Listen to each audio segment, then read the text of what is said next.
Priit Adler on tuntud kui aktiivne keskkonnategelane, kes on võtnud oma südameasjaks kasvatada lastes vastutustundlikku käitumist meid ümbritseva looduse ja keskkonna suhtes. Metsamõisa on koht Tammsalu vallas, kus on suur karstiala ja kus suur osa Eesti puhtast veest alguse saab. Seal asuvad Priit Adleri vanaisatalu varemed ja metsamaad, kuhu Priit keskkonnaõpetuse tarvis keskuse rajab.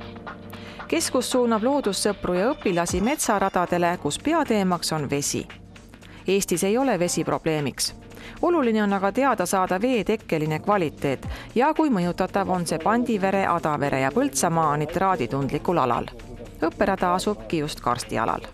Kui siin näiteks maha pissida, siis 2 kuu pärast on see vesi Tallinnas ja kõik ütlevad, et see on väga hea. Maapind puhastab selle vee lihtsalt ära vahepeal. Aga kui siin juhtuks näiteks mingi suur õnnetus, siis oleks meie põhjavesi rikutud ja siin on ka välja toodud sellise põhjavee kihid Eestis. Ja kui see on näiteks vesi nüüd lähebki otse maa sisse, siis on täiesti oht, et vesi reostub terves Eestis korraga. Priit Adler on oma maa, mida on 90 hektarit lasknud korralikult Tallinna Ülikooli Ökoloogia Instituudil uurida lasta, et mida lastele elus ja eluta looduse kohta õpetada. Kõik metsarajad on märgistatud ja kaardistatud.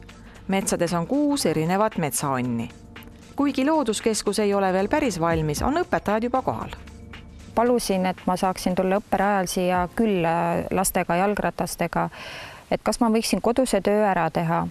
Ja ta kutsuski mind täna siia, et ma saan koduse töö ära teha ja reedel lastega jalgrattamatkale tulla Vajangult. Mida te tahaksite lastele näidata?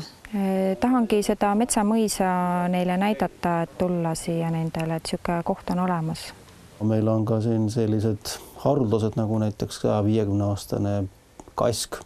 Siis on siin 49 cm läbimõõduga pihlakas. Siin on meil siin sellises metsapargis. Ja meil on ka päris park olemas, kus on meelteaed ja loomulikult on meil siin ka erinevad mullatüübid ja meil on taastuvenergia, millest me toodame endale energiat. Lastele on välja pandud erinevad puukännud, et oleks hea aasta ringe lugeda ja mõista eluringide tähendust. Meil on siin karstilehter, mida siin kandis on nagu kirjud koeri, et iga paarikümne meetri tagant on üks sükene lehter, ei ole pommiauk. Iga karstilehtri põhjas on näiteks selle põhjas ei ole, aga siin on konkreetselt sükene auk 5 cm ja siit voolab vesi maa alla. Siit saab näiteks, kui vesi voolab siis või on vihmane ilm, siis saab lausa kuulata, kuidas vesi maa alla läheb. Ja Tartu Ülikooli Ökoloogia Instituut tegi oma georadaritega kindlaks, et siit läheb selline meetripaksune maapind on, painakiht on meie all, siis all koobas.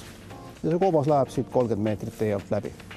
Siin on Vajangu kooli õpperaja punkt number 12. Siin asub metsamõisa karstilehter. Ülesannete kättesaamiseks on kasutatud moodsaid lahendusi, kus teabe saab nutitelefonist. Nagu ikka sellises moodsas ajastus on siis nutitelefonid, kus saab ka ruutkoodi lugeda. Ja see on selline päris uuenduslik asi, et kuidas nagu noori metsa viia. Ja siis ma arvan, et Vajangu noored, kui nad tulevadki siia, siis kaasas on neil nutitelefonid, internetiühendus ja loomulikult selle punktile on siis ka terve rida ülesanded, mis tuleb metsas ära teha. Teine võimalus on see, et kodus arvutist välja trükkida ja õpetaja võtab siis paberi peal kaasa, aga väga uhke on ja metsas otse telefonist saada ülesanne kätte ja see asi ära lahendada ja õpetajal õige vastus ette lugeda koolis juba. Oluline on juba see, et kusagil suurematest keskustest kaugel mingi asi ärkab elule tagasi ja inimesed leiavad põhjuse käia, et see näitab inimeste mõtteviisi elu võimalikkusest maal ja ka kui oled sihikindel, siis saab midagi saavutada. Ja ütleme siin antud piirkonnas, Metsamõisas, Järsikülas, omal ajal on olnud siin üle 30 suitsuga küla.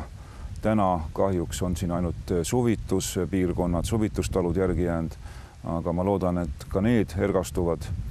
Ja tänu Priidu tegemistele on ka siin kõrval Võhmuta mõisa omanik on leidnud, Võhmuta mõis on leidnud hea omaniku ja ka tema on hakanud nüüd nii-öelda edasi minema ja renoveerima oma tegemisi. Me oleme jõudnud siis oma õpperajal sellisesse punkti, kus on siis metssigade püherdamise koht, ehk ma ise nimetan metssigade spaaks. Et siga me peame kõik hästi mustaks loomaks, aga tegelikult puhtam loom kui siga ei ole üldse olemaski, mis väga saab oma tervenduse metsast ja seebiks kasutab ta siis savi. Ja siin selles augus püherdades ta katab ennast siis savikihiga ja kui see nüüd ära kuivab, siis ta nühib kõik selle savikihi ja korba siin puu najal maha. Kui te näete, siis puud on siin kõik savised ümberringi.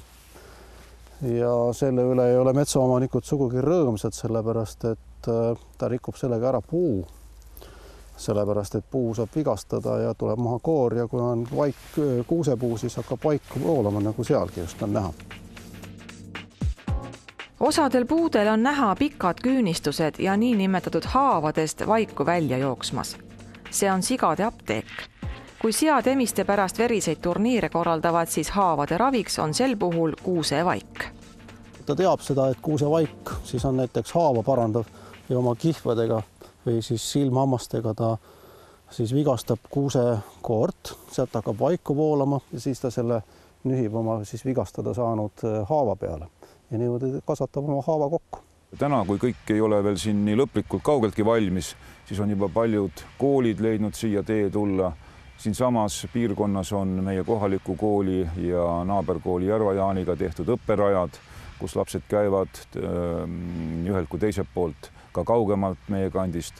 Nii et niisugune hea algus on tehtud ja ma näen siin ainult positiivsed edasiminekud, et see tuleb meile kõigile kasuks.